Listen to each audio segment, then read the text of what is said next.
Time for what? Time for what? Experience in college. Time for reinforcement. Time for liftoff! Where nothing is impossible unless you think it is impossible.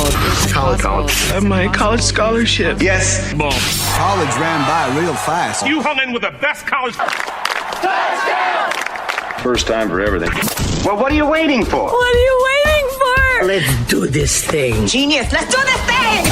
Welcome to the show, everyone. Oh my God, where am I? I am in Los Angeles, California, with the one and only Vanessa. Now, Vanessa, how do I know you?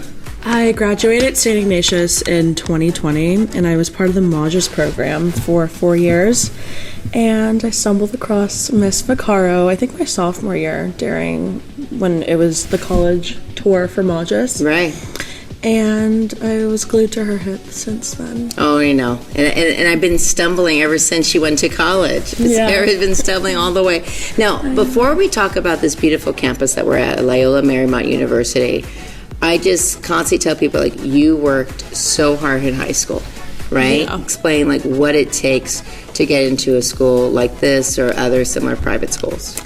I think it was definitely taking the risk. High school told me, don't even waste your time applying to LMU. And I thought about that this morning because I was like, well, now I go here. And it was just taking the risk, advocating for myself, but believing that I could do it. And I did go to the University of San Diego my freshman year, but eventually I made my way here because I always knew I wanted to be here. But it just I just didn't listen to the people around me that were kind of negative with throughout the college process. I just put myself out there and believe that I could do it. And advocating for myself, not being scared to ask questions, putting in those extra hours. I know one night you and I worked until 7 p.m. in the Majas office. So I think definitely just advocating for yourself and believing in yourself. It's cliche, but it works. But you also, I think you're being really humble, right? Because I always tell students, be honest, not modest, right? You did mentorship for other kids to make sure that they can see that they can versus they can't. Yeah. You've had a job while you were in high school, right? Yeah. You took outside college courses as well.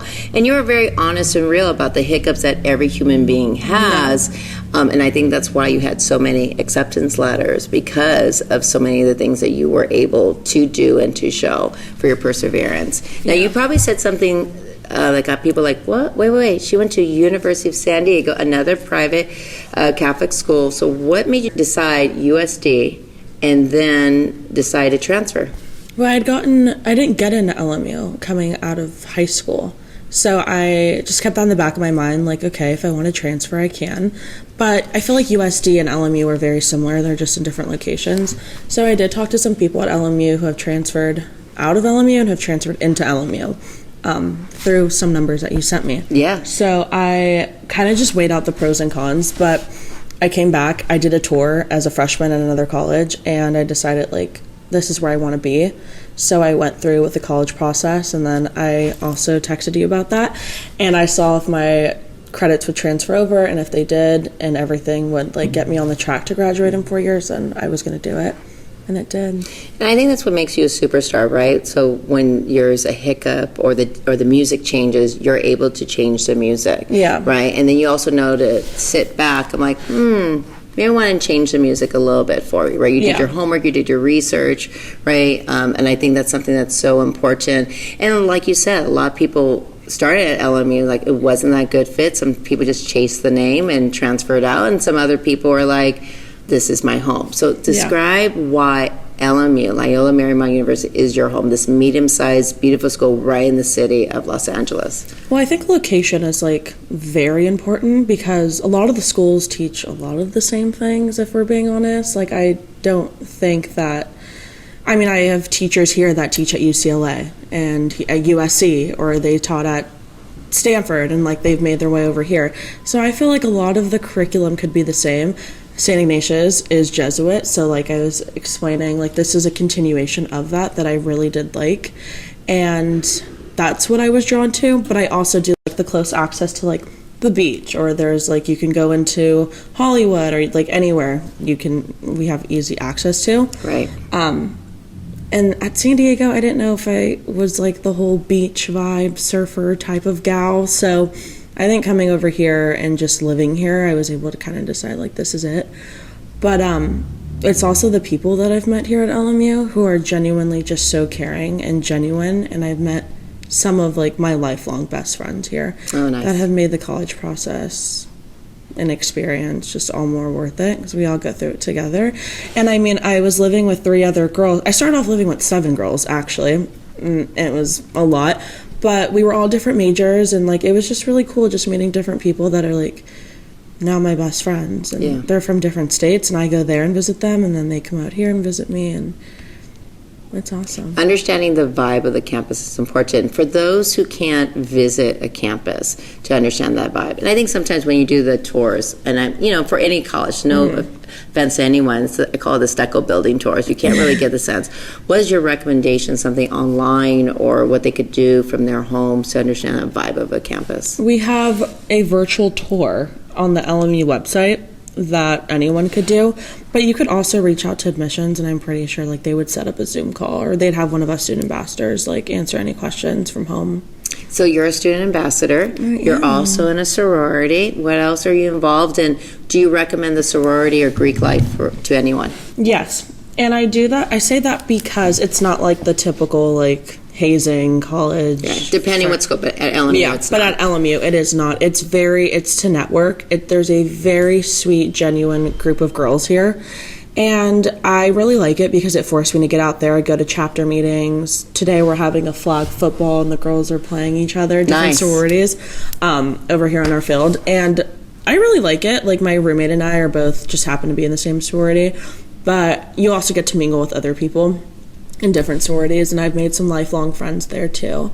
But it's not something you have to stick it out. If you don't like it, you could always drop it, but you just choose not to do it, right? Yeah. Now, you said it's a Jesuit school, so for those who don't know what Jesuit schools are, what is that? Just from your experience, right? Yeah. Do they have to be Catholic to come here? No, we have an amazing spiritual department. So I'm taking a class right now that's like spirituality, and though I am religious, I'm Christian, I'm able to exercise my faith in the classroom, but a lot of the people here are atheists, but they are still drawn to the way that you can expand, the way that your spirituality, or if you do want to learn about like Catholicism or Christianity or whatever it is, like you can take, your own route here. And I think that's what's really nice, because my teachers, some of them are religious and some of them aren't, but you kind of get to write your own story.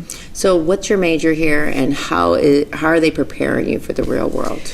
So I'm a political science major with an international relations minor, and my junior year is kind of when I got into like the really hard pre-law classes. Like I'm in constitutional law, and I think I'm being prepared because my teachers are all retired lawyers, and they all worked in LA, and they all have internships that we could look into. Nice. And my teacher right now for constitutional law is like, he writes for Forbes magazine.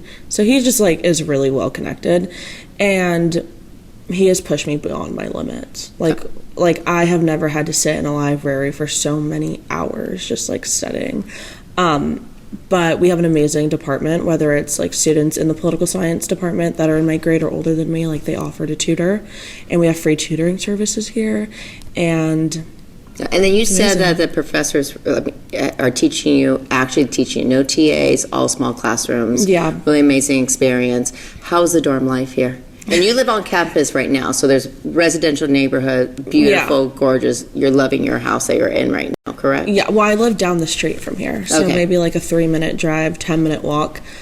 I love it because I'm able to like drive to school and be here at school, and then if I want to go home, I don't have to walk through campus to get home, and I don't have to see my teachers on my way home, or if I want to wake up on a Saturday morning, I don't want to walk by the building I have class in.